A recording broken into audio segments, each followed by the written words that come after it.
Good evening, everyone, and welcome to Pathways to Recovery, Assessing Treatment and Staying Connected. My name is Chad Thomas. I am the Community Health Education Coordinator for Chester County Hospital Community Health and Wellness. It's my great pleasure to introduce this presentation that we've helped make available in great collaboration with Be a Part of the Conversation. This program this evening is one in a series of three programs that we are sponsoring through Chester County Hospital as part of September National Recovery Month. The other two events we'll have coming up will be Thursday, September 22nd, which will be on another virtual event on opioid epidemic and Narcan training. We also have another event coming up, virtual event coming up on Wednesday, September 28th on Voices of Recovery. I forwarded this information to Kim Porter, Executive Director of Be a Part of the Conversation, and she will be forwarding it out to all of you following today's presentation. So thanks again for being here, and thank you so much, Kim, for putting this together, and I'll hand things off to you. Thanks. Thank you, Chad. Really appreciate it. All right, I'm going to start sharing my screen right off the bat here. My name is Kim Porter. As Chad said, I'm the Executive Director of Be a Part of the Conversation. There we go. Okay. Hi. Okay, here we go. Thank you for being here, everybody. It is just a couple of days after the official end of summer, so we're really happy that you're joining us. I know that everybody's had kind of the summer activities, keeping us all distracted, and now we're back to work, and really happy to be with you all. Thank you so much to Chad and Penn Medicine at Chester County Hospital, and also thank you to Chester County Department of Drug and Alcohol Services. We are really happy to be partnering with them once again for a lot of really great programming this year. So big thank you to them for funding this collaboration. You can submit questions at any time during this program using the chat or the Q&A. We'll get to those toward the end of the program. We are recording this program, but we're really glad you're with us live because we love to hear from you as you're hearing from our presenters with specific questions that you have. We really want to encourage that. But the recording for this will be available on the follow-up page. That follow-up page is where we will also have the flyer that Chad mentioned that provides more information about upcoming programs that Chester County Hospital has. That's conversation.zone/pathways. Okay, we will have a survey that pops up at the end of this, and we really appreciate you taking just a few moments to complete that. Even if you've taken our surveys in the past, it really helps us to know what was helpful, what you would like to have in the future, what we can do to help make your journey a little bit easier. So please let us know any thoughts that you have about this and other programs at the end when that comes up. We have some programs coming up. I just want to mention to you briefly. Tomorrow night, actually, we have another program. This is with Montgomery County Drug and Alcohol Office. They're going to ask us to talk about the changing landscape of substance use and treatment. We're going to have some panelists from inpatient, outpatient, some folks in recovery sharing their stories and experience, strength, and hope. Join us then for it says Pathways down there. Bob, if you can put this in the chat, it should actually be landscape, I think, convo.zone/landscape. I'll check it and put it in the chat when I'm finished sharing. My apologies. We also have a program coming up that is in person only. Tomorrow night is on Zoom. Tonight obviously is on Zoom, but on October 1st will be only in person. This will be at a park in Plymouth Township. We're going to have some fellowship, like a big open support group meeting. We're going to have a picnic at around lunchtime, and we'll have a guided meditation somewhere in there, but really hope you'll join us. I think we all are craving a little bit of connection these days. All this Zooming, has kind of been keeping us isolated, and being together is definitely a pathway to recovery. So I hope you'll join us for that. You can find other programs that are coming up on our calendar. That's conversation.zone/calendar. Also like to mention that we have parent partnership meetings taking place throughout the region. Some are on Zoom, some are meeting in person, but you can find them on this part of our website, conversation.zone/partnership. So all these buttons are different meetings. The green ones are on Zoom, so you can see most of them are still meeting on Zoom. Some are in purple, those are in person, and there's one or two hybrid. But that's where you'll find all the information about how to join that meeting, whether virtually or in person. I am the parent of someone in recovery, so I can tell you that these support groups have meant the world to me and are a very big part of my journey. I'm very excited to tell you that we are now accepting registrations for the Family Recovery course. We piloted this program right here in Chester County back in the spring. We had 2 series where we have 3 parts with 12 attendees at the maximum. And these are parents who have been impacted by a loved one's addiction. Parents, guardians, and grandparents, basically. I hope you will learn more about this at conversation.zone/FRC. That's for Family Recovery course. We're super excited about that. So tonight we're talking about pathways to recovery. I just mentioned a couple of pathways that really are important to me as a parent, as a family member. I also, by the way, have a dad who's in recovery, so I've kind of been at this for a while as a family member. But tonight we're going to talk about our loved ones and any of you out there who are seeking treatment, seeking recovery, wanting to maintain recovery, wanting to enhance recovery or support it. Wouldn't it be nice if this looked like the path? Just get on that road and stay on it and all will be good. But it's not quite that simple. Kind of looks a little bit more like this. Can have some twists and turns, some sideways paths, some different things that we need to think about to keep on track and really support ourselves in different ways, because we evolve over time, we change, we recognize that there were things maybe holding us back in the past. So, of course, we are probably most of us have heard of 12-step programs. You're going to hear from, I'm going to introduce our speakers in just a moment. You're going to hear from some great folks, and they're going to be talking about some of these pathways. I'm sure the 12 steps will be mentioned at some point. But this is just one of many pathways. You'll hear someone talk about smart recovery, but there are so many clinical pathways, treatment, inpatient, outpatient, and so on. We have a program that was recorded and is on our YouTube channel. You can find it at this link, where we talked about housing. Housing for early and sustained recovery is so important. What a great pathway this is as well. This includes collegiate recovery, perhaps. Many, many options here. Drug treatment courts have really interesting outcomes, great information from these folks about how they follow their participants over typically like an 18-month or so period. Some really great outcomes with these programs. Same goes for professional programs. So if you were a medical professional, a pilot, a pharmacist, an attorney, a nurse, there are so many programs that are really geared to monitoring and helping you to stay on track if you're in one of these professions. So basically what we want you to take away from tonight is every layer that we can add to support our recovery is important. So if we think of each layer as Swiss cheese, it might have some holes in it. So maybe I had a really good experience in an inpatient treatment program. That's great, but it was a finite period of time. So there might be some holes there, right? So that's just one layer. So maybe we need to add in some 12-step meetings or some other kind of support group, a private therapist with outpatient or an intensive outpatient program. Things like Recovery Dharma, and you're going to hear about a lot of these tonight. So basically, when you layer these up, it really does support that sustained ongoing recovery. As I said, we evolve, we change, we recognize the need to deal with some of the things that might have got us into a substance use challenge in the first place. I am really excited about tonight's panel. To start us off, we have Mike Blanche, who is with the co-founder of Ethos Treatment. Mike is also our clinical advisor at Be a Part of the Conversation, so we're always very grateful to you, Mike, for being with us. We'll also hear from Dave, who is going to talk about mindfulness and yoga.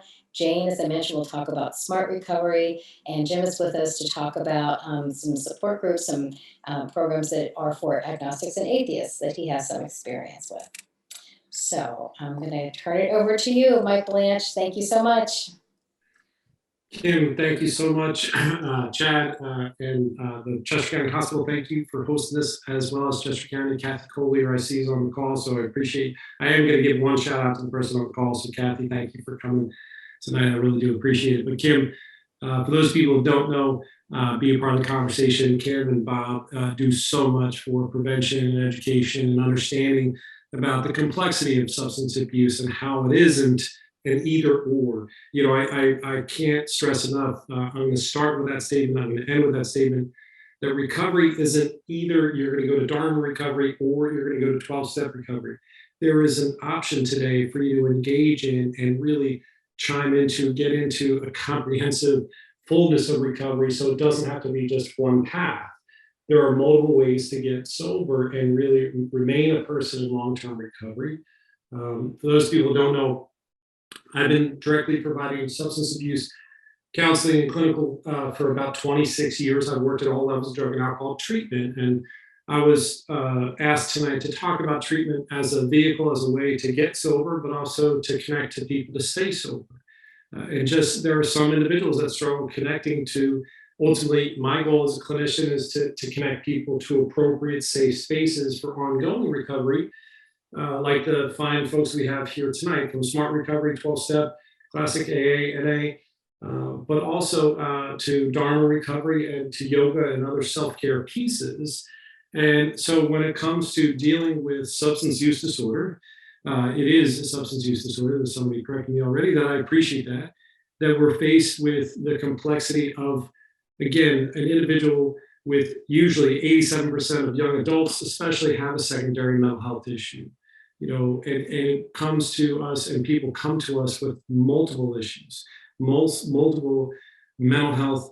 And it used to be, when I first started walking and working in the field, it was you either went to a mental health provider to treat your mental health, or you went to your substance abuse counselor. And your substance abuse counselor or your mental health counselor was to say, you have to be sustained for a long time before you even look at this other thing called a trauma, for instance.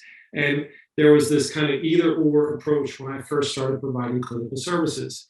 And as the place and as our work has evolved, it's evolved into thinking comprehensively, looking comprehensively, and not singling out one silo, but to talk about your physical needs, your physical health, your outlets. I met with an organization today that's looking at employment, that's looking at how people look at it, an old school thing called occupational vocational rehabilitation, a way to look at how to enhance your identity as a person in recovery. And so a couple notes before I get too far. One is, why are we here tonight? One of my missions tonight is to always let people know there is hope, there is a way, there is a connection, and it doesn't have to be just one way or else. One of my missions when I started Ethos Treatment was this notion that I wanted the tagline to be, to help you find your own truth. And meaning, I don't want to impose my idea of what recovery means. I don't want to tell you how to be sober. I don't want to teach you or tell you what this has to be this certain way.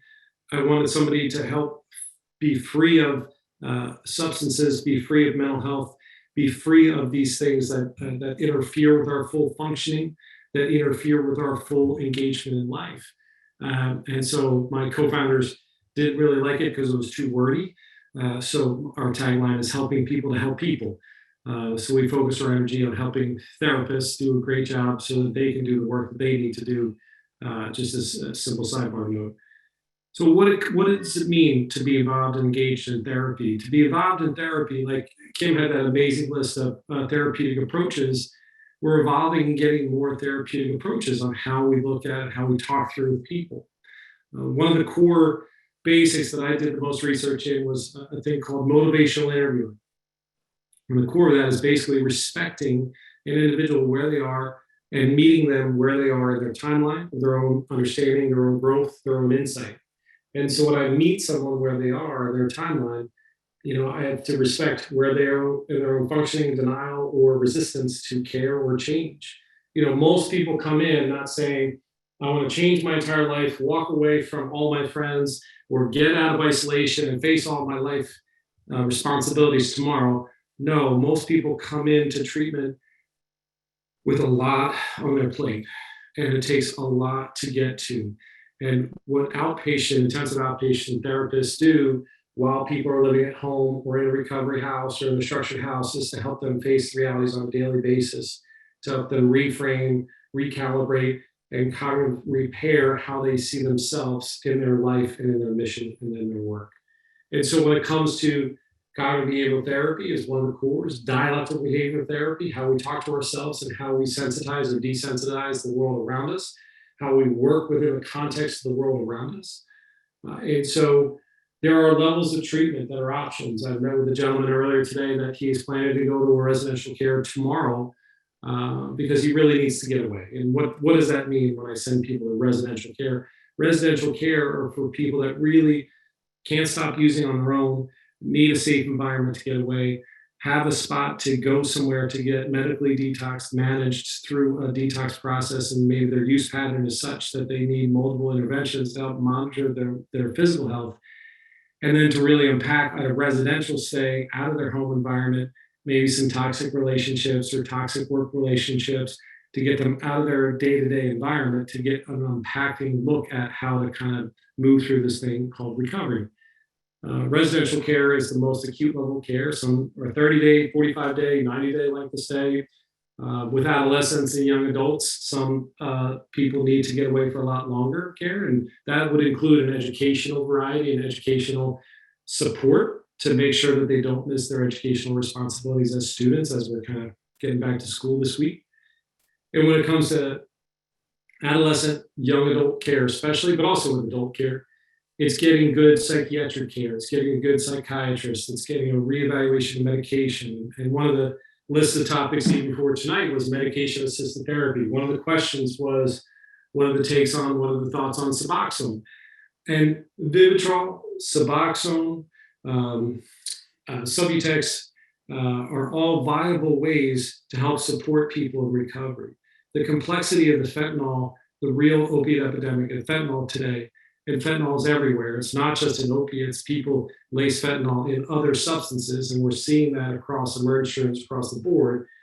So people getting off the substance sometimes need medications, and it is a viable option. I had to evolve my own insight and really learn. Vivitrol and naltrexone is a medication. That's the pill version, and Vivitrol, the shot in the butt version, is a 30-day extended release that really helps with alcohol cravings, and it doesn't allow alcohol to work. Back in the day, the only drug out there was Antabuse for a long time, but there are other medications out there that help decrease cravings and cycles, and Vivitrol and naltrexone is one of the best for alcohol, opiates as well, and methamphetamine. But the other medication-assisted therapy, Suboxone, Subutex, and I say Suboxone and Subutex, I kind of clamp them together. Sublocade ultimately is an injectable form, which I work with a number of psychiatrists and other addiction specialists that are great at walking through somebody taking it out of their mouth. Sometimes it's an anxious dependency. Sublocade or Suboxone, I'm struggling with the word. Sublocade is the shot that's extended release for 21 days, 30 days. I've had great success with young adults, especially on that are fully functioning, working. And one of the questions was, how do I feel about Suboxone? For a period of time, absolutely, it is something. But all the research shows medication alone isn't the answer, just for instance. And that goes to mental health, ADHD, depression, anxiety, or substance use disorder. So when it comes to medication-assisted therapy, it's a great complement to the real cognitive behavioral therapy or environmental structures that we need to look at and changing the whole process. And that's where, when we get to other forms of therapy, cognitive behavioral therapy, group orientation, and even in our groups, at Ethos and other programs that we work with, they're not just 12-step. They can't just be 12-step. And pre-pandemic, I was excited to host a Dharma recovery meeting and a Smart recovery meeting. And now post-pandemic, I want to get that back to offer a lot of different opportunities. And I was super excited when Jane is going to be one of our speakers, asked to host and get trained in a Smart recovery, because I had great success with it years ago, saw it and saw it for what it was, a very clear, based in cognitive behavioral therapy. Jane will explain that in a little bit, I apologize. But like a clear way, a clear path of abstinence-based recovery. And when it comes to Dharma recovery, I'm going to ask Dave to mention that and talk about that in a minute. And yoga, and again, I didn't just come into recovery and get sober just to, eat donuts, not take care of myself, and smoke cigarettes. I think recovery is also an engaging process to look at nutrition, to look at physical health, mental health, and not to settle, and not just settling with stopping a substance. Because the other thing that Kim knows that I'm really passionate about is process addictions. And a lot of folks that we look out for that get sober, that stop using a chemical, that are vulnerable to get into gaming addiction. Gambling addiction is clearly taken off. We had a gambler on a further a prior event. Relationship addiction, sexually compulsive, internet addiction, technology addiction, social media addiction. So a lot of vulnerabilities for people in recovery that need cognitive behavioral therapy or need group orientation to hear other people in groups say, hey, have you ever thought about this angle? The reason why I'm stuck on group, the reason why I'm going to end on group orientation is for years and years and years, I ran a men's professional group. I've run gender-specific groups and gender identity-specific groups as well. Have been a fantastic complement to our work in our industry because people need to hear these two words to get out of isolation. Isolation is at the core of depression as well as at the core of substance use disorder, isolation. Feeling alone, feeling desperate, feeling disconnected. So getting out of that isolation and connecting to other people in a group orientation and hearing words from another person and learning from somebody else can be such a benefit to learning how the term is me too, and learning that I'm not afraid to hear something, and that vulnerability is how I grow and how I continue to grow in my own path. And again, I can't mention enough, the hardest part of recovery is seeing somebody at one path of the journey that all they need to do is pivot to move forward. And sometimes they kind of get resistance in one part of their journey. But luckily, the journey of recovery and the road of recovery is a wide berth. And so there's a lot of ability to be patient. And recovery folks like these folks that are here tonight, and Kim knows the parents that are involved in the parent support groups, which are amazing, by the way. That parent 3-part series is an awesome thing for if you're a Chester County resident, is amazing resource. But the road of recovery, to be patient, and the folks in recovery are patient enough to work with individuals to hang in there, to just learn to say, why don't you just show up at another meeting next week? Or why don't you come next week? Or why don't you come tomorrow night to this group? And open up just a little bit more to get out of isolation a little bit more.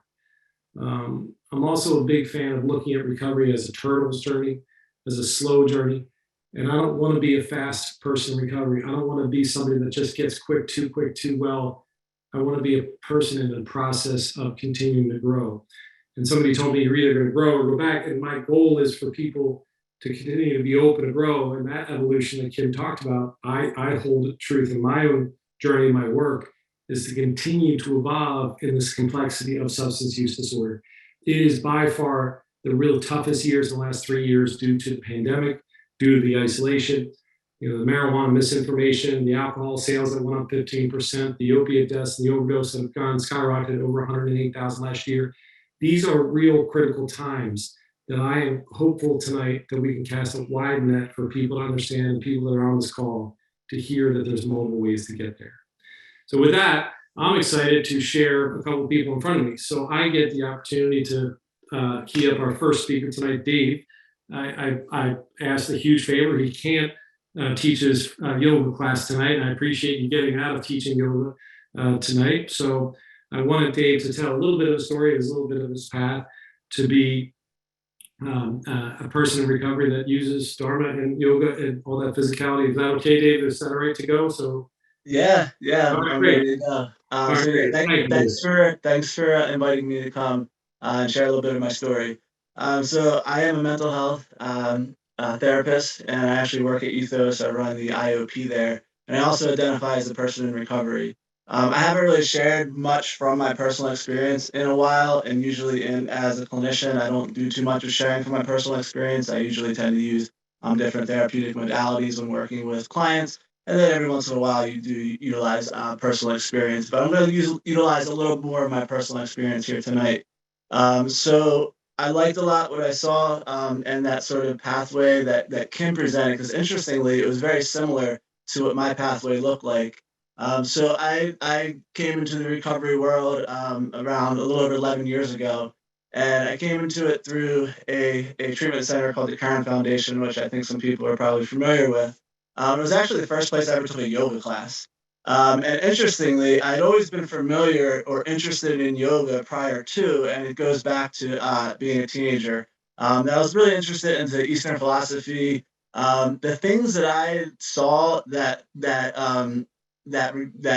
I saw that were yoga were a little different than what I ended up finding out yoga to be, at least here in the United States. So I remember looking at books of ascetics and people doing sort of ascetic acts, and that's sort of an odd word maybe, but just sort of austere sort of acts that they were doing in order to achieve what they referred to as enlightenment. So it was sort of very interesting to me. And then when I took my first yoga class, I began to realize that there's a whole community of people in the United States that also practice what we refer to as postural yoga. So what most people are more commonly understood as sort of the yoga poses, the sequences, the breath length movement. So it began to sort of get connected in that. But as I said, it started at the Karen Foundation, where I actually took the first yoga class, and then continued forward after that. That being said, my recovery journey actually began in AA. So I was a very active member in AA for about 4 years. I did the steps, I shared the steps with people, and it was a very good, solid foundation. One of the things the steps actually did for me, and sort of the other topic that I was asked to talk about was mindfulness. It got me to dive deeper into meditation. So there's a particular step, the 11th step says sought through prayer and meditation to improve our conscious contact with God as we understand God. And what I found out was that I was very interested in meditation, but there wasn't much at the time in the meetings that I was going to where I was learning much about meditation. And in the big book and the 12 and 12, there wasn't too much instruction on how to go about doing meditation. So sort of just sort of in my own sort of like to sort of take things to the extreme, I signed up for a 10-day silent meditation. With really having very little experience in what meditation was, I kind of had an idea of what I thought it was. And I took it almost like a marathon. So I started getting myself prepared. I changed my diet because I knew that when I got there, it was an all vegetarian diet. I began taking more yoga classes. I reached out to people to sort of help me prepare for this whole thing. And I went to the retreat. It's called Vipassana, which is a style of Buddhist traditional meditation. And I went and I sat on this 10-day silent retreat. And I really had no clue what I was getting into. I had this idea that I was going to have this awakening experience or this enlightening experience. So I had some expectations that, in a way, were sort of my what it was and what I thought it was were two different things. But it definitely set my life on a trajectory towards really following that path further. I ended up doing about 5 more similar meditation retreats after that. And it ended up being part of my practice to do one a year. Unfortunately, when COVID hit, that would be the last year that I actually did one. I'm hoping to get back into it because it really was the sort of foundation of my recovery. Anyway, when I went to that meditation retreat, I came back and I went to my AA homeroom and I told them where I was sitting in a 12-step meeting and they were talking about the seventh step. And I said to them, I said, if you really want to learn about character defects, I said, shut your eyes and sit quietly for about 10 days and you'll really figure those out. Now, today, I don't tend to use the word character defect any longer. I began to realize what was coming up weren't necessarily my defects, but shadows that I had not looked at yet, right? So it really provided me with a lot of work to then take to my therapist. So one of the best things that my sponsor did for me when I went through the fifth step with him, he made this statement. He said, "That's actually beyond my pay grade," right? And what he meant by that was that you need to go to a therapist. Okay? He's like, "Thank you for sharing. You did the fifth step, but there's some stuff here that's beyond what I can handle here." And I'm glad that he did that. I'm glad that he didn't try to be a therapist and try or tell me that that was the only way. He told me to go to a therapist. And so I went to a therapist and I work through what I end up referring to as my shadows as opposed to my character defects for about 4 years in intense therapy. So as I started meditating, a group popped up in the Reading area where I was going to AA, and it was a recovery Dharma group. At that moment, it was called Refuge Recovery.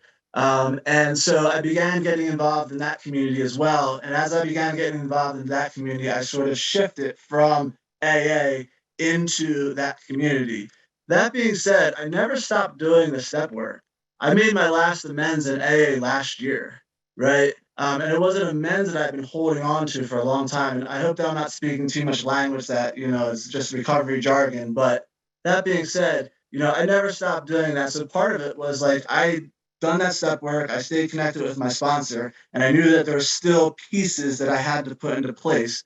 So as I said, I actually made that last amends um, last year.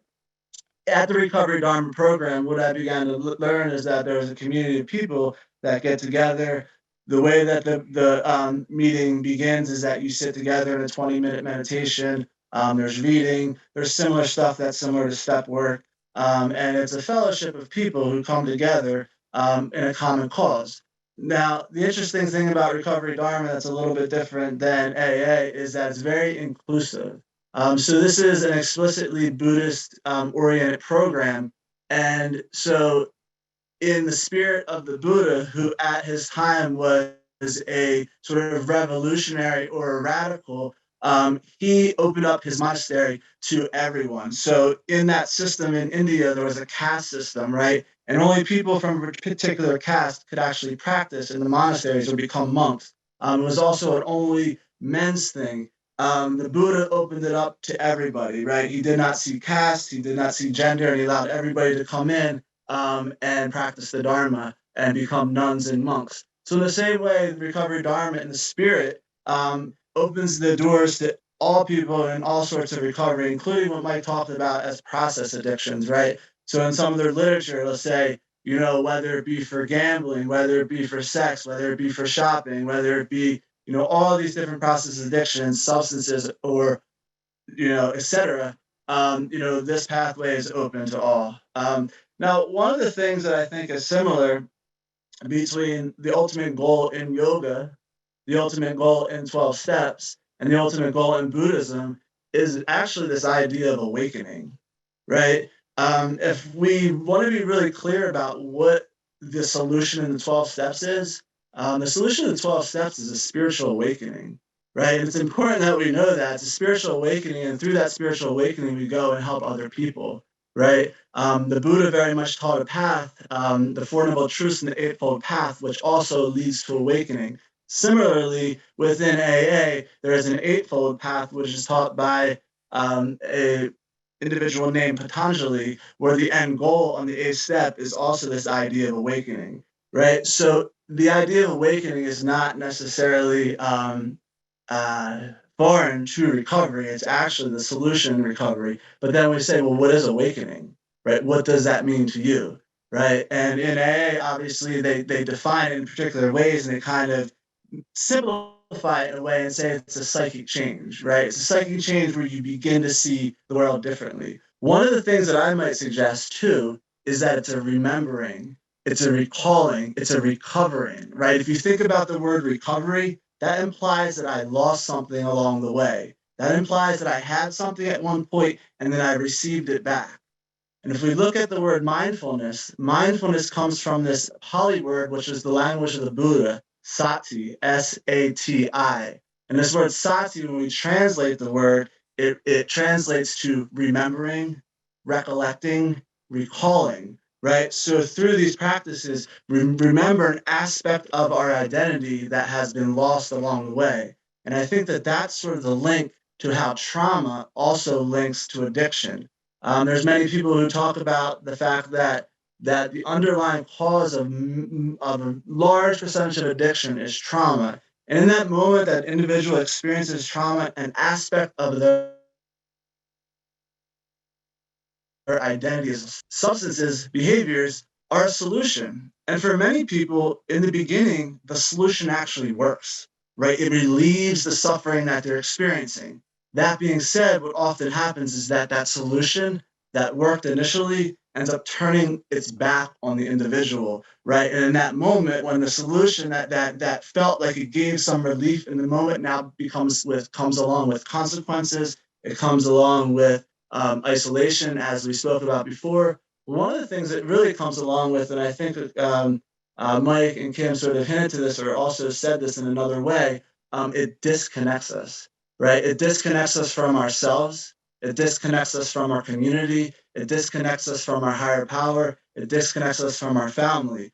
And there's a really good TED talk, and perhaps some of you saw it, and it says that everything you've known about addiction is wrong. And essentially, the thesis in that TED talk is that the opposite of addiction is connection, right? And so, interestingly, when we think about the word yoga, the etymology of the word yoga means union or connection, right? So, right there in the word, it is talking about there's this reconnecting with the aspect of your true identity or your true self, right? Also, reconnecting through community, also reconnecting through the spiritual path. Now, today, the way that yoga sort of works in my life, as sort of my main primary sort of pathway to well-being, I will say that, because it's beyond just recovery, right? It's to well-being, is that it connects me with a community of people. The people that are in the community of people in my yoga community aren't necessarily all people who identify as being people in recovery, right? But they're all people who want to stay connected, have a common sort of cause of staying connected. It also allows for me to have a spiritual path, right? It keeps me interested. There's so much sort of knowledge and wisdom and books and trainings and things of that nature that you can take that it just continues to keep me interested and connected. Some of the things that I've done through throughout the years. So I am a certified yoga instructor, and I've been teaching yoga for a little over 7 years. I've also done a training with the Transformation Yoga Project, and maybe some of you are familiar with that. And through that program, I have had the opportunity, and this was several years ago that I was more connected and involved with them, to bring yoga into treatment centers and facilities.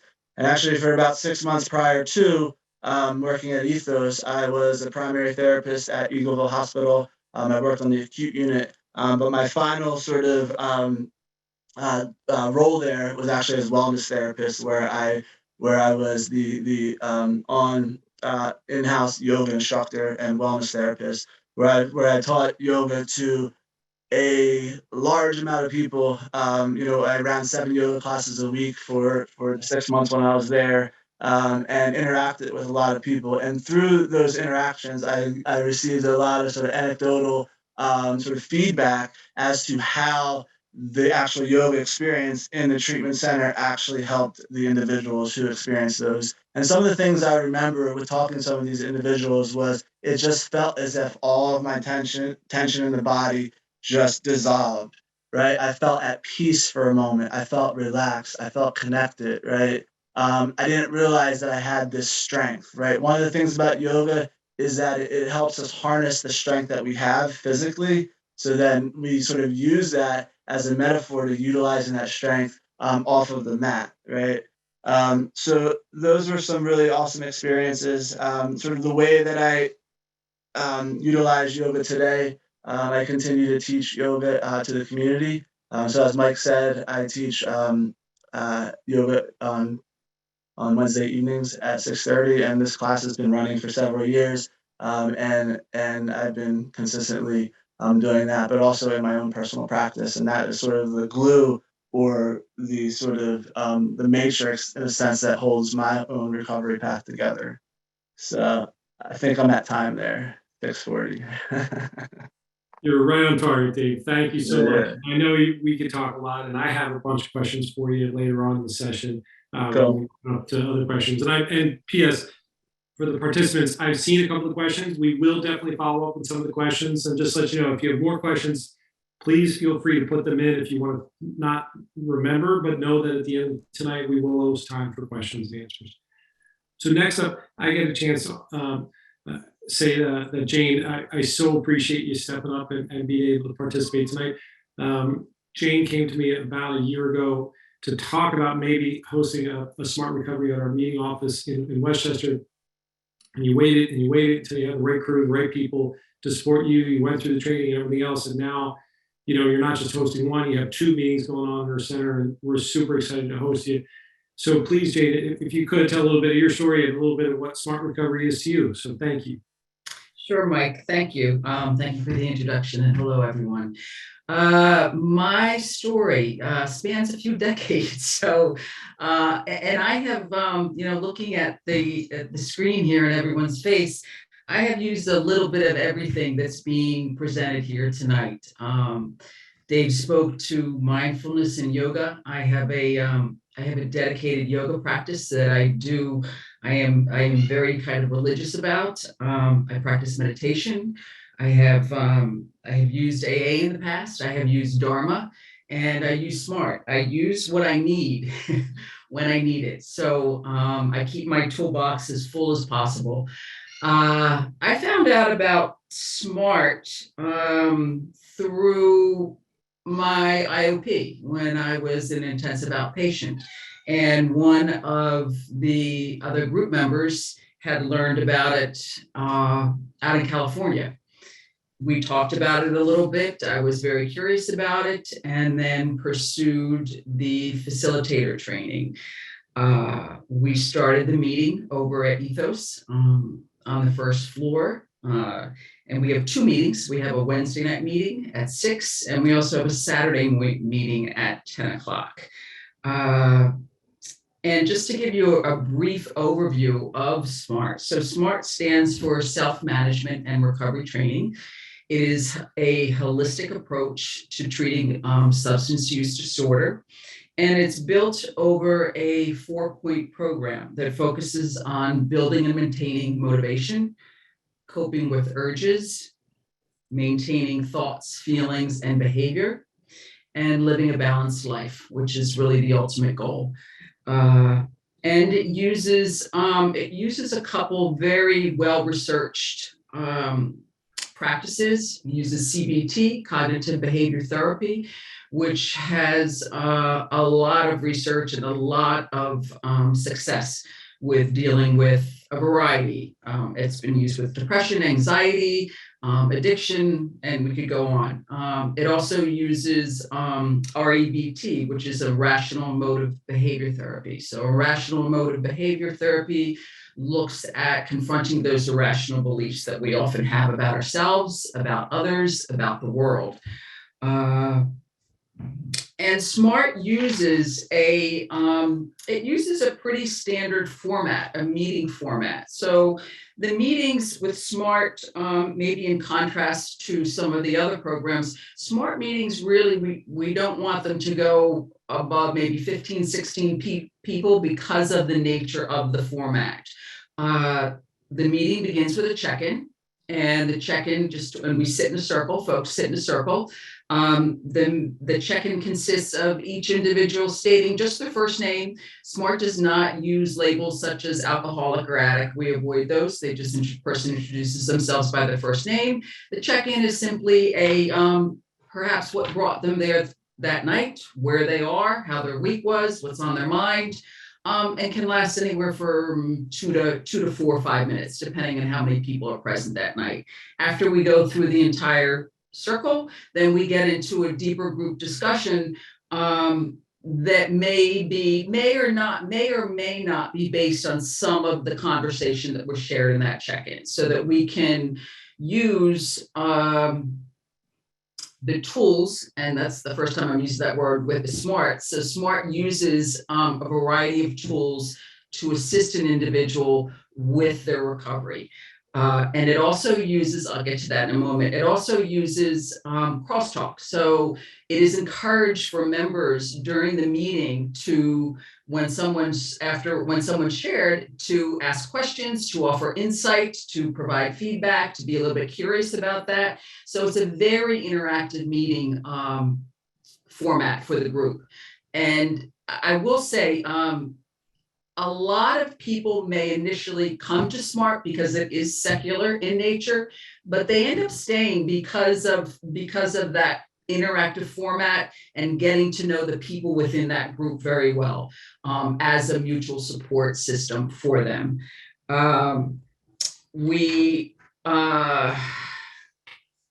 SMART, as Mike and Dave both mentioned, SMART recognizes the importance of choice. So SMART is often used in tandem with other programs for recovery.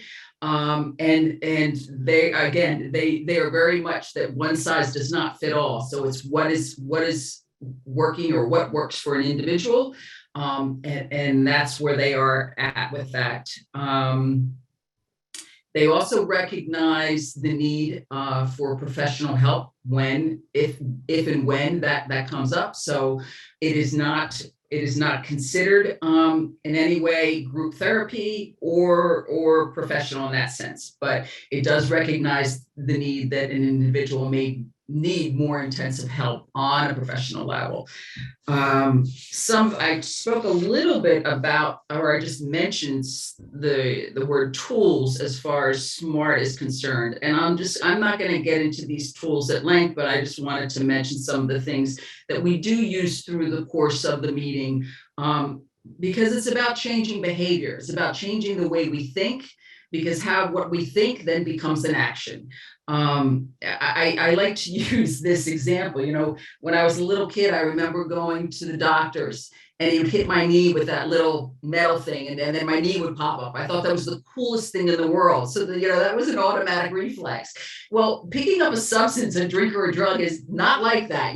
There's a lot that goes behind that, and that's what SMART aims to do. It aims to target those thoughts, those behaviors. And we do that through certain tools. So we use a cost-benefit analysis. We look at our hierarchy of values. We look at our priority list, and we look at a change plan worksheet. So if someone has been using specific strategies in the recovery and perhaps they had a relapse, and SMART looks at relapse as an event. It's an event. We learn from it and we move forward. But what needs to be changed and what an individual is doing, and how can that individual adopt different strategies to help them in the recovery plan. Also looking at a lifestyle balance, anger management, and again, those relaxation techniques such as yoga and meditation. So that is my brief overview for SMART. I might be a little light on time, so if there's anything where I'm okay, all right. I thank you. No, Jane, that was great. I really do appreciate your time. And I have a couple of questions that I'll ask at the end about it, but for now, let's pause and the opportunity to introduce somebody else. So thank you, Jane, so much. I appreciate it. So next up, I asked my friend Jim to come out and talk. And I'll give you this kind of opening, Jim, that I wanted you to talk about a specific group within the 12-step orientation, the 12-step groups, the atheist agnostic friendly meeting, but you could talk about your experience with 12-step in general, and I wanted you to make sure I acknowledge that as well. So with that, Jim, can you talk a little bit about all your experience with it, not just even 12-step? How's that sound? You're on mute, by the way, before you get started, just for the record. There we go. Okay. Yeah, thanks, Mike, and thanks, Kim and Chad and Bob, Dave, and Jane also. And first thing I want to say is I'm honored to be speaking here. Chester County Hospital is near and dear to me. My mother worked there as an RN for 25 years, and I had 2 daughters born there and 2 grandchildren born there. So, I really love Chester County Hospital. And my start to recovery was 33 years ago, and I liked how you use that.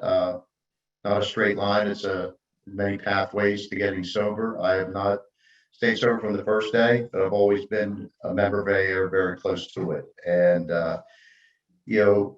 my thoughts, AA's changed quite a bit in the 33 years I've been around, and I've changed quite a bit. There was someone that said couple of years ago I heard this, and she said that her staying sober, what kept her sober initially was not going to keep her sober today. So that's what, what I've learned in AA is I have to evolve. And our meeting is we call it agnostic atheist friendly.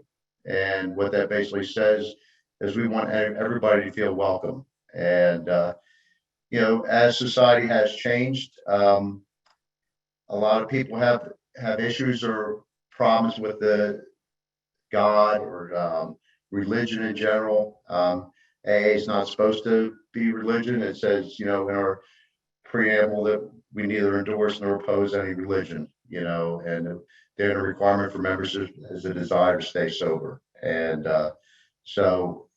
but just like AA, it could be certain things. It involves people. So every group has its own personality, and because it's comprised of individuals. And there's no one way to stay sober, I think, and that is one thing that I've learned through experience, my own personal experience, and experience through other friends and family members. I have a number of family members that are in recovery or trying to get into recovery. And for me, the most important thing is just to be supportive. And that's what we try to do in our group, is just to be supportive and, let you find your path, and, even people I sponsor in general, I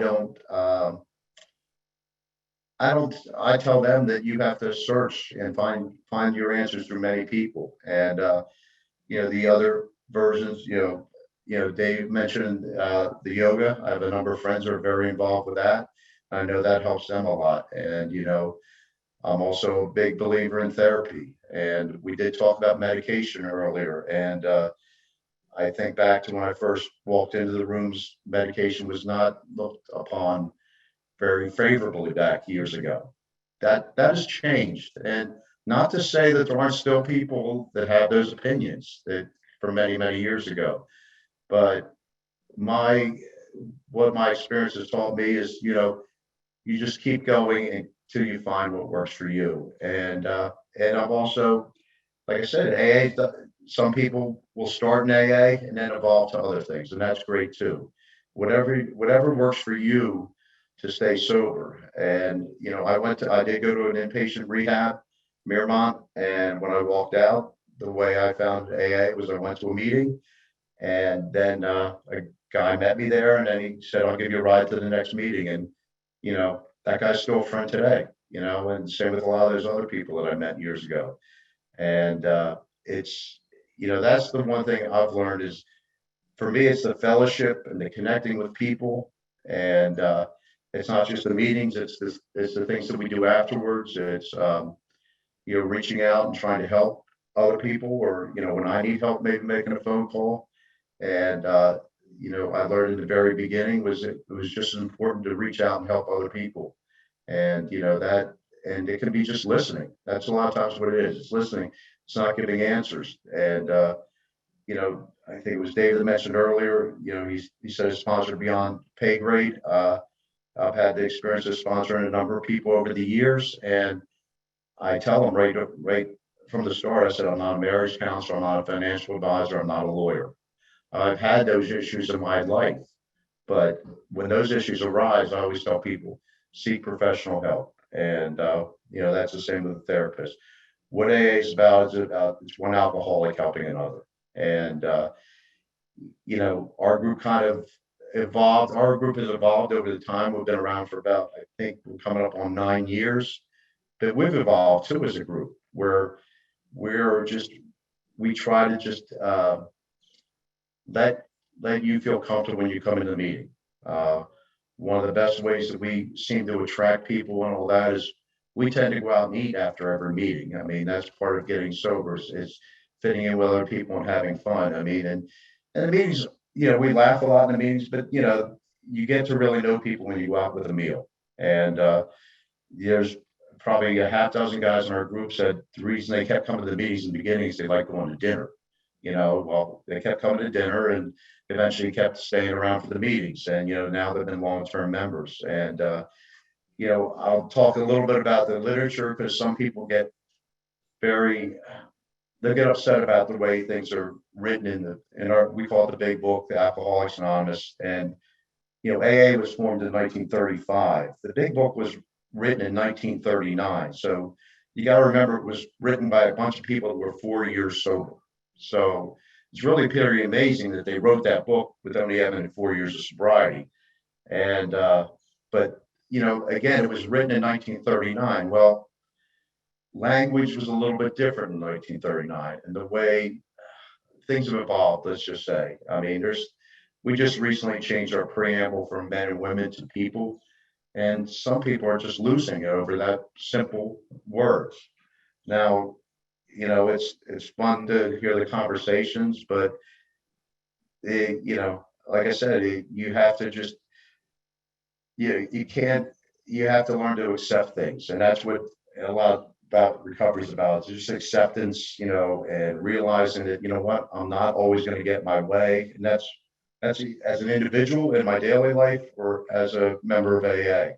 And when I joined this group, and my belief system has changed immensely over the years. I was a regular attender of church for a number of years, but things change. I've changed, and what I like about our group and plenty of other groups I can say is they're just welcoming, and it's, you want to make people feel that they belong. Someone said this recently. When I started, drinking and partying and doing drugs, it was a matter, I did it to fit in, and then at the end you find out you're by yourself. Well, I found out when I went to AA, I can fit in without those substances. All of a sudden I fit in, and you feel like you can actually be yourself. You don't have to put on airs. You don't have to, have this couple of drinks to kind of loosen it up and relax. And, I can say, my family addiction goes back generations, and, people, the way they talked about it years ago, it was just, they were really a fun person to hang out with. They really like to have a good time, which, and I've seen the ravages of it. I've lost family members to it, cousins and friends. And the other thing I'll mention, even, they say Alcoholics Anonymous is for alcohol, but I can tell you most of the people in the group that I go to, and people had problem with numerous substances. We primarily say alcohol.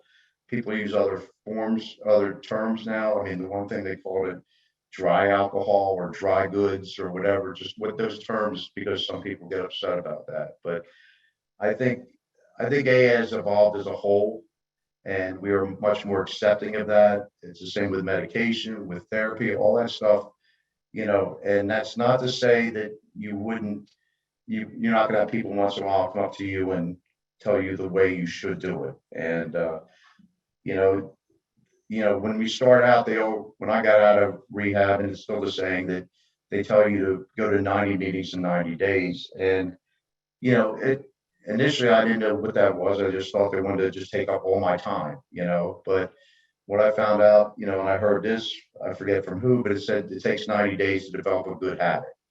But then the other thing it taught me was that if you go to 90 meetings, chances are you're going to find some meetings you like.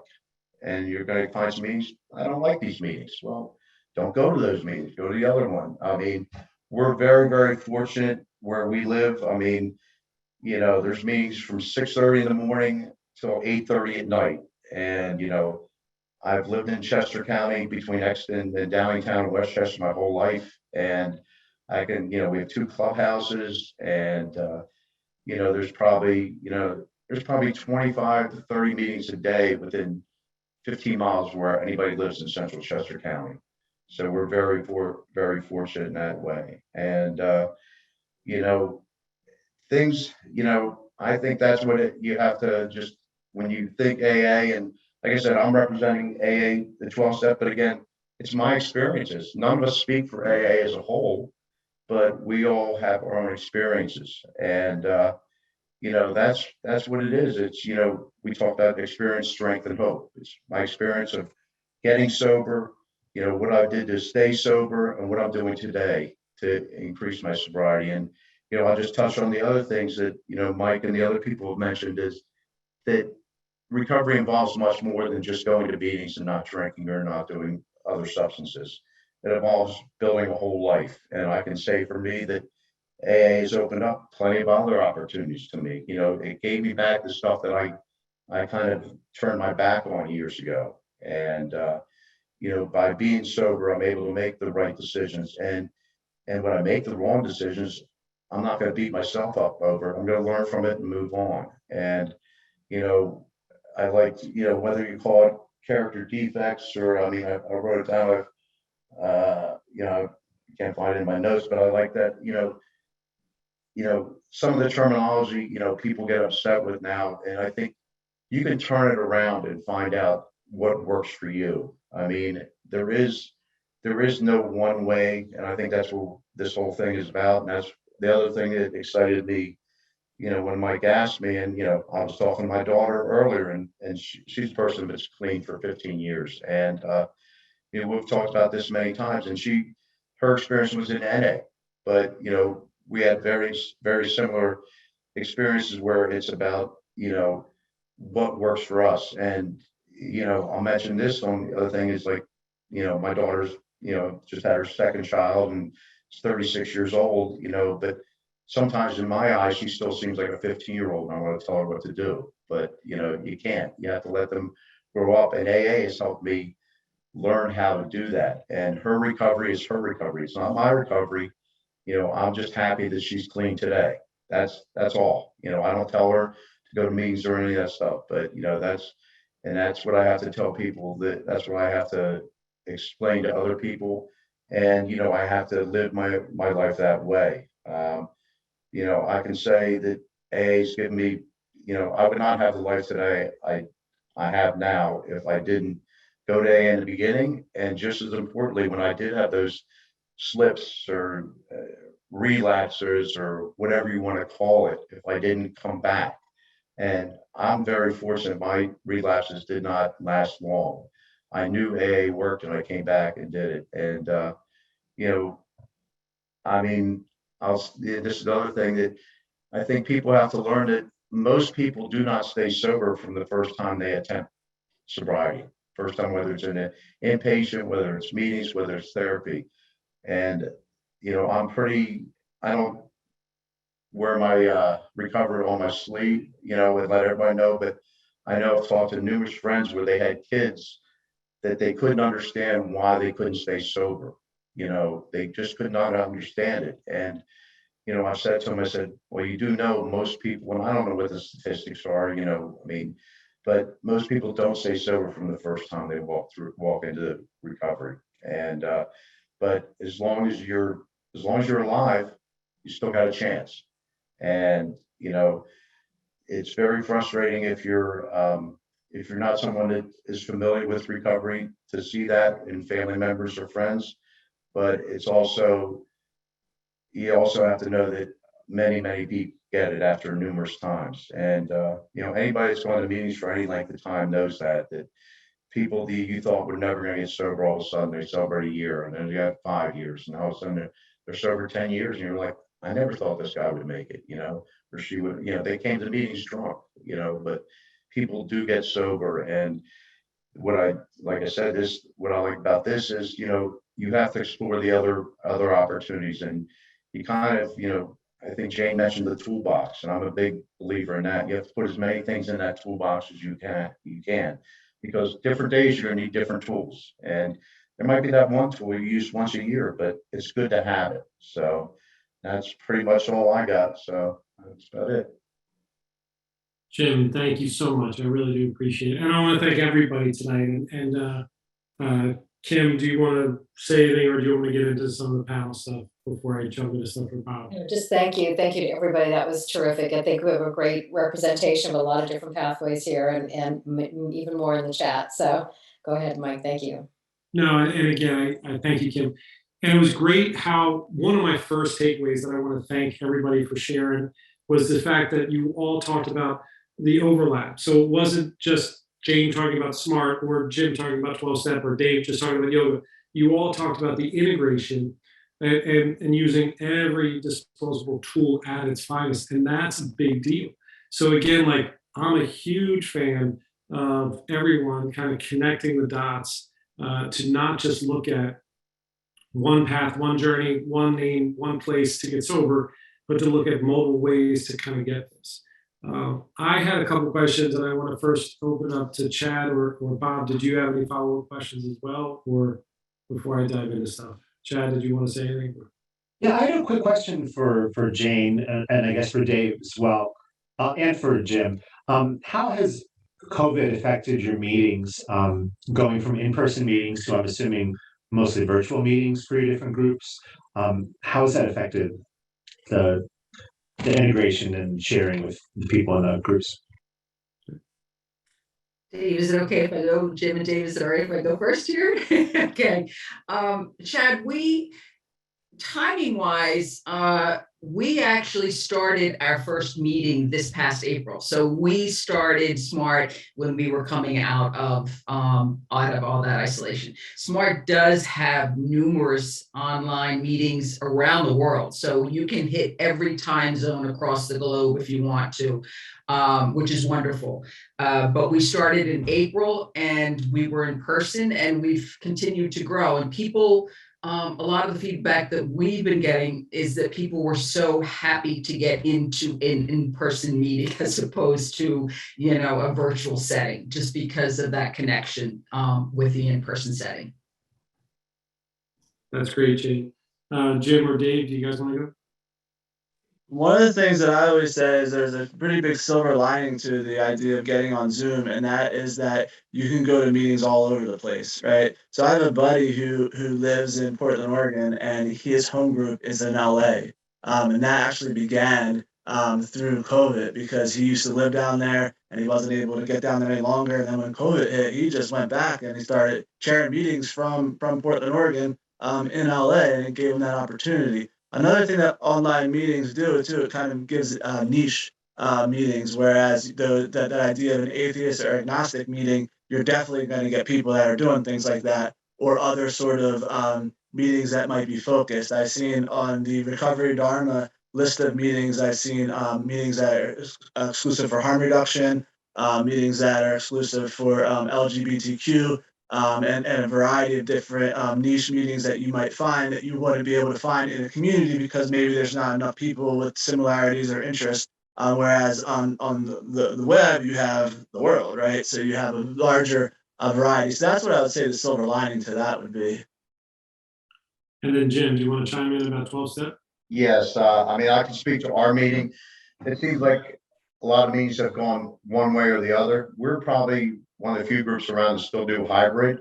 That we set up the Zoom every Saturday night, and we also have a live meeting there. So we're fortunate the clubhouse where we meet has all the equipment there. So we've been doing a hybrid, and we thought about, just eliminate, but we had 8-10 people showing up on Zoom every time. So we said, for 5-10 minutes of setting the equipment up, it's worth it to have the hybrid, and we're doing it that way right now. So and we continue to do it that way.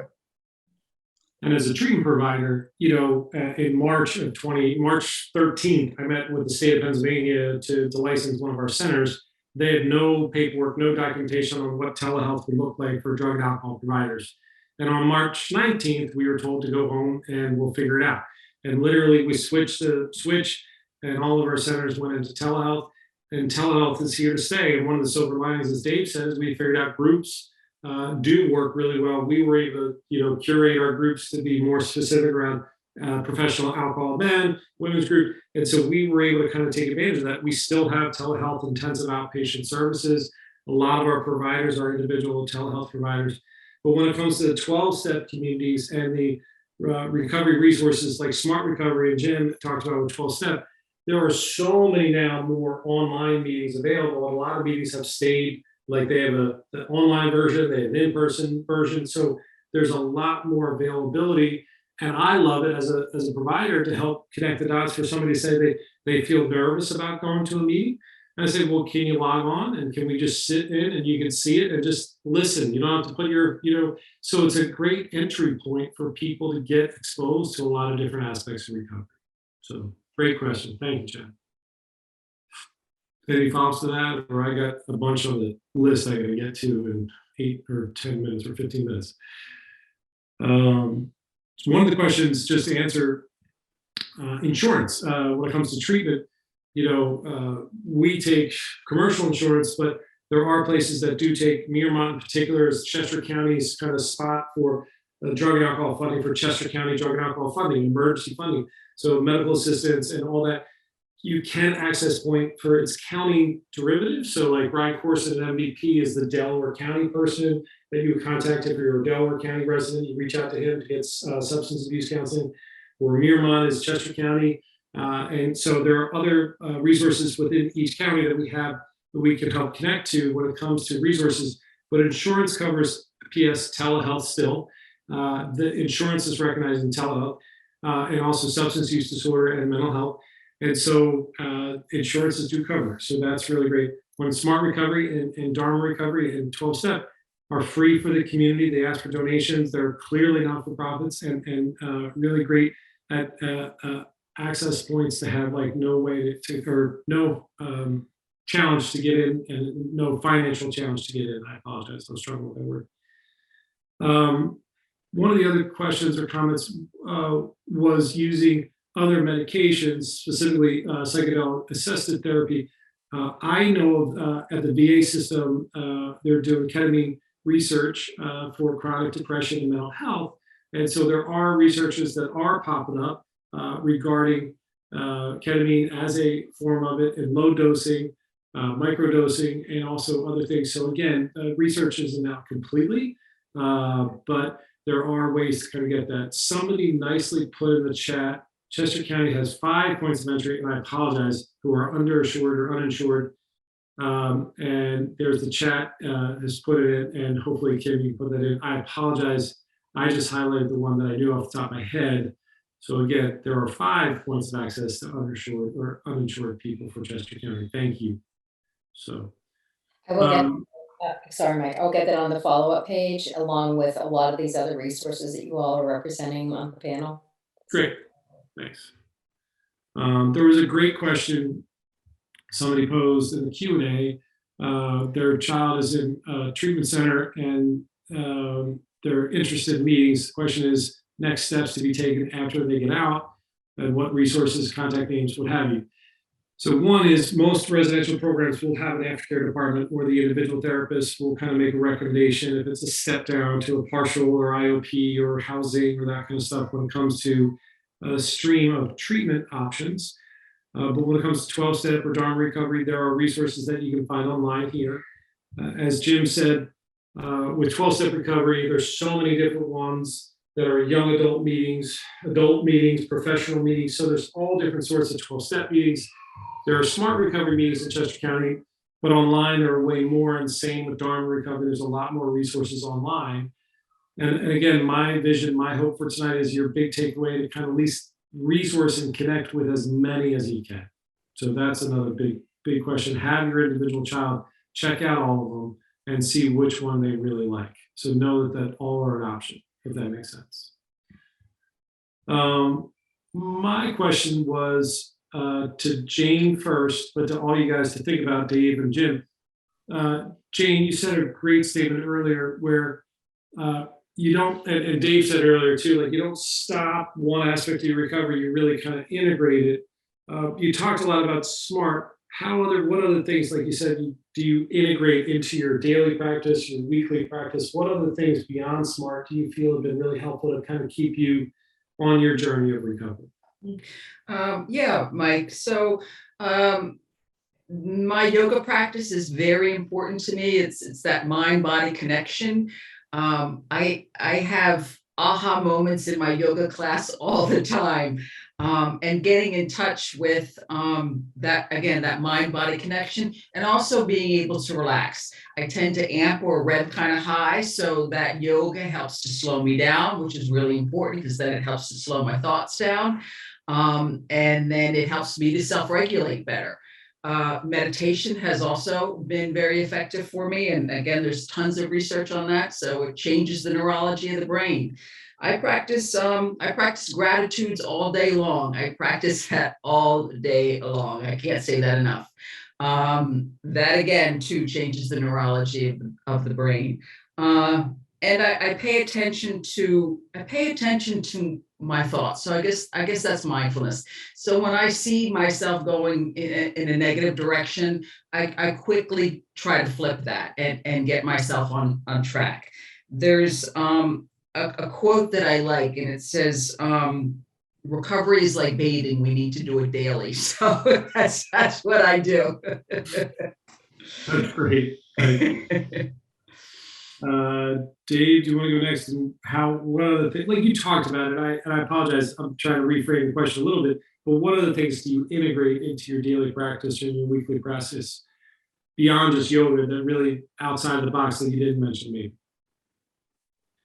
Yeah, so it's really important for me to connect to nature, as well as I also really enjoy gardening, and I have I guess the fortune to have some property that I'm able to raise some chickens and quail on, so that kind of allows me to connect to nature, and those sort of things, I think are important. I think it's important for an individual in early recovery to expose themselves to as many different things to get those pathways sort of going and creating new pathways. And for me, I just had, I was just always sort of interested in nature, and so, I have a hiking trail across the street from my house where I'll take my dog out every day and just spend a little time in nature, spend times out in the yard, weeding and gardening and getting grounded and connected, spending time with my chickens and just kind of feeling a connection with that, and I think that that's another way, just circling back to the idea of connection, it's not only connecting, with the community, but also with nature and how can I sort of support that. That's awesome. Thank you Yeah. so much, Dave, for bringing that up. Jim, I don't know if you can relate to that at all, walking a dog. I don't know if you want to comment to that at all. Yes. Well, I was going to say getting a dog helped a lot. I will say that much. I got one, and that's a big plus for me. The nature, getting outside. I'm a believer that fresh air just does a world of good. We all spend too much time inside in front of screens and all that. And I'm in sales, so I'm not in front of a computer all the time, but way more than I guess, just enough that drives me crazy. But I think getting outside and getting away from the screen and that kind of stuff. I have my oldest daughter lives in Ireland, so that's a big thing for me. I get there a couple times a year, but it's connecting, whether it's family members or friends. And I've heard this from other people. Someone told me once that they just try to, you look at your phone, you have all these contacts, and it's like, wow, I haven't talked to that person in a while. And I think just reaching out to other people, and it can have, for no reason other than say, hey, how you doing? What's going on? And for me, that's important because, isolation, and, I don't isolate much, but I can isolate pretty quickly sometimes. And the easiest way for me to get out of it is not to to stop thinking and to take an action. And like I said, it's pick up that phone, it's call someone, it's go meet someone for lunch. I made a commitment a couple of months ago that, my schedule is pretty busy, but I've decided like every Wednesday I'm going to meet someone for lunch, and it's not necessarily recovery. It could be someone from some of my other worlds, whether it's family, friends, some activities I'm involved with. And that has helped me out immensely because I just set aside an hour to get away and I turn the work phone off, and, work will come back. It always does. It's there when you get turned back on. So those are some of the things that I've done. So thanks. Nice. Bob, were you going to say something? Yeah, I was going to add one more thing, kind of piggybacking off of what Jim said is, for me, like, I entered recovery relatively young, and finding other people that had like shared interests as me was like a really big thing. Like I love going to concerts, and the idea of going to a concert while sober was terrifying to me. So, I was able to identify, friends to do that, whether that's concerts, Phillies games, all these things that, alcohol and drugs are so pervasive, to find those other supports that, can help me like go through those things for the first time. And that was huge. And also just always put in a plug for exercise and physical activity.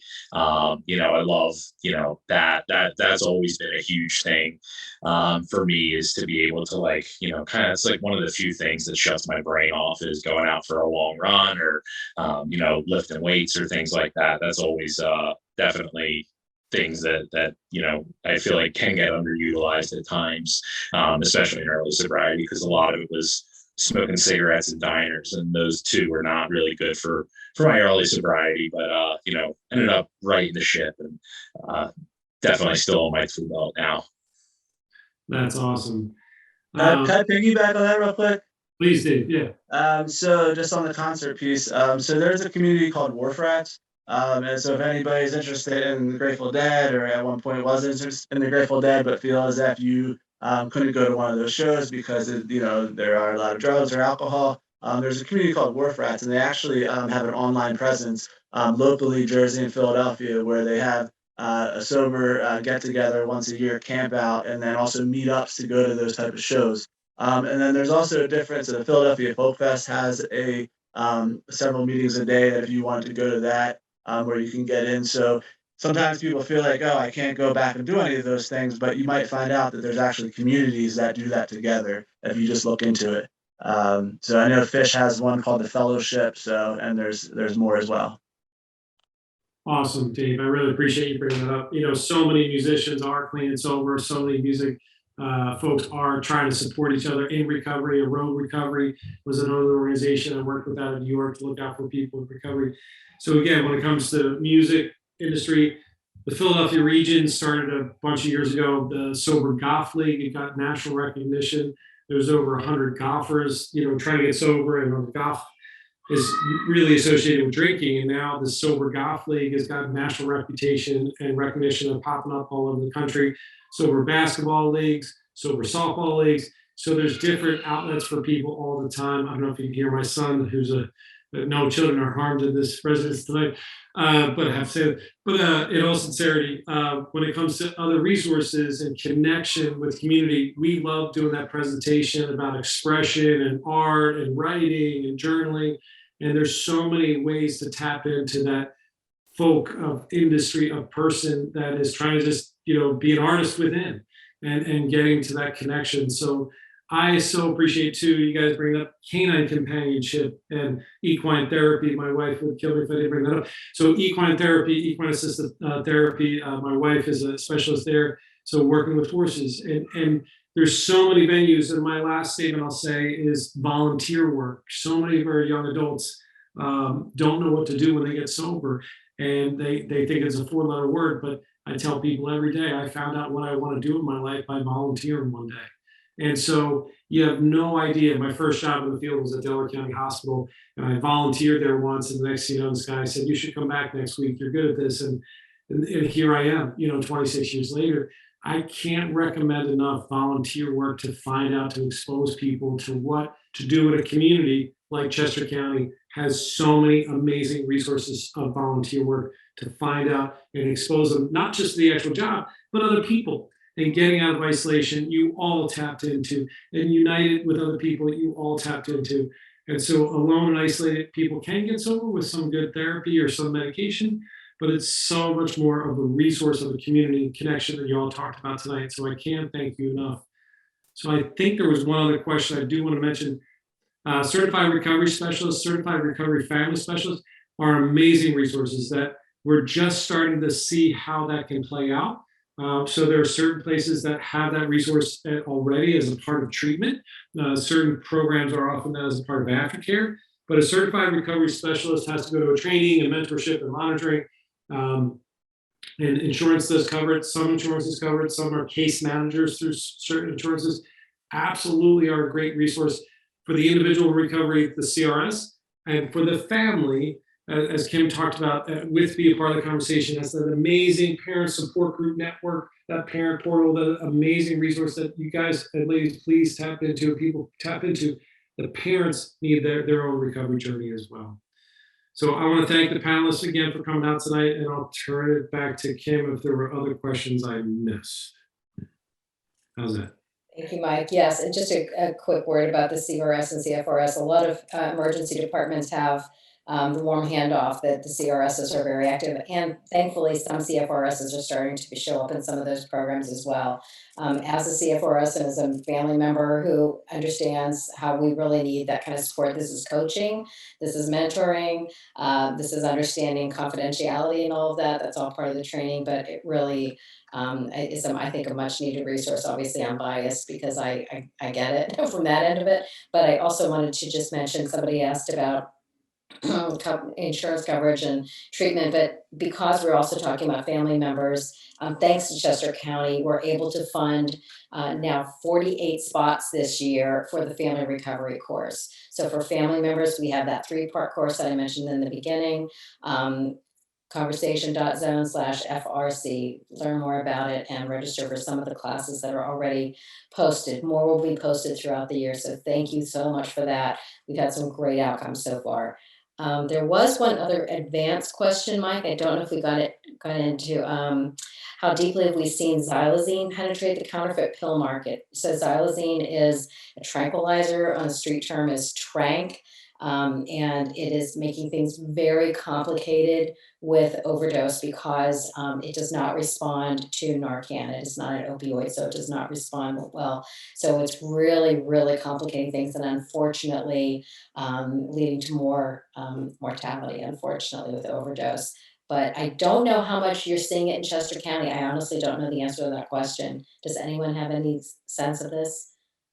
One thing I'll say, the way the person phrased it, out of the burbs versus in Philadelphia, it's not a burbs or, it's not an either or. Our backyard of Philadelphia region, people go into Philadelphia every day and come back. So it's not is the burbs ready for this? This is here.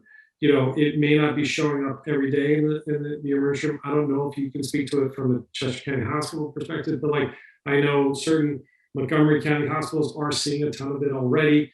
We're seeing it in our treatment providers, and we're talking about it as treatment providers that it's here. And you're right, it doesn't respond to Narcan. Some people say it responds to like the 3rd or 4th dose of Narcan, but again, it's a really kind of challenging, complex thing. But it is out here. So Chad, I don't know if you could speak to it from a hospital standpoint. I don't have any experience with that. You hit me about a week early. I'm meeting with the county overdose meeting next week, but I don't have any personal experience with knowledge about Chester County. Okay. And somebody wrote in the chat that we were managing patients with xylazine withdrawal, Chester County. Yeah, so they're seeing it. So, and prevalent in Chester County overdose, someone else mentioned from a Chester County perspective, we're seeing it as well. And unfortunately, it's here. So, Dave, do you want to mention it? Yeah, when I was at Eagleville, and that was about a year ago, we were beginning to see people come in. It would be in their urine, along with other things. When I was for a while at Eagleville, people were saying they were on heroin. They would come in, and then all of a sudden, their urine would come up. It had fentanyl, it had xylazine, it had all these other things in it. And then people just started coming and said, "Yeah, I'm on fentanyl." There was like a shift, right? But yeah, it's pretty scary when somebody comes in and they think they're on one thing, and then all of a sudden they're on these other chemicals that they don't even know that they're on. One of the other last questions somebody asked, and I apologize, about the length of Subutex or Suboxone. Someone taken it for a number of years. I don't want to, as a professional, make a blanket statement on the amount of years of somebody being on Suboxone or not. It's a really case-by-case process that you really have to understand the complexity of the individual. I've worked with individuals that have been on Suboxone and Subutex for 10 years, and I've worked with individuals that have been on it for 3 weeks and everything in between.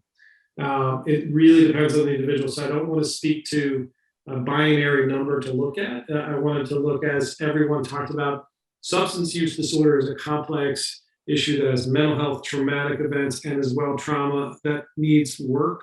So to look at it just a number of days of someone on a medication, we can't put that on. So I appreciate the question, but I hope that answers that process. So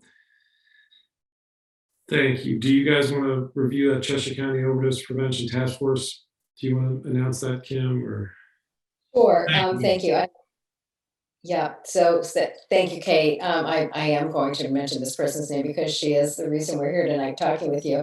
One of the reasons, Kate Ganthert-Siolek from Chester County, thank you. She mentioned that the overdose prevention task force is meeting in 2 weeks and is open to reviewing data, open to the community. So she did send that in the chat to everyone, but I'm going to go ahead and throw that on that follow-up page as well.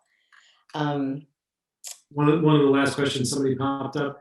We did mention it. We didn't maybe take too much time with it. Harm reduction is a way and a viable way to really help people engage in recovery. So harm reduction, again, isn't an either or, like abstinence has got to be the way or harm reduction has got to be the way.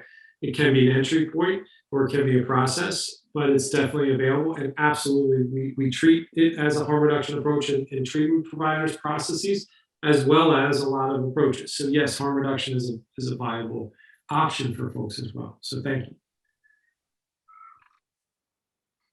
Awesome. Wow, Mike, thank you for taking the lead on this. I truly appreciate it. Chad, thank you for having us. Thank you to our friends at Chester County. Really appreciate it, folks. Everyone, Jane, Jim, Dave, Bob, thank you, thank you, thank you. And again, please take the survey that'll pop up when this ends, and please follow up on that page for more information and join us again. We have lots more coming up this year. Be well, everyone. Thanks, Kim. Thanks, everybody. Really great night. Thank you all. Everyone.